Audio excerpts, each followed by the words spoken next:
Hello, in front of me I've got Mazda CX-30. In this video I'll show you how to check AC refrigerant type and amount.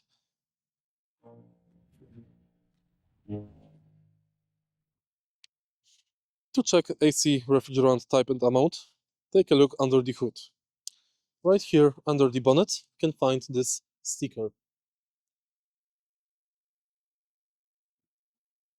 If the sticker is not located under bonnet, it's located here on the front of the engine compartment.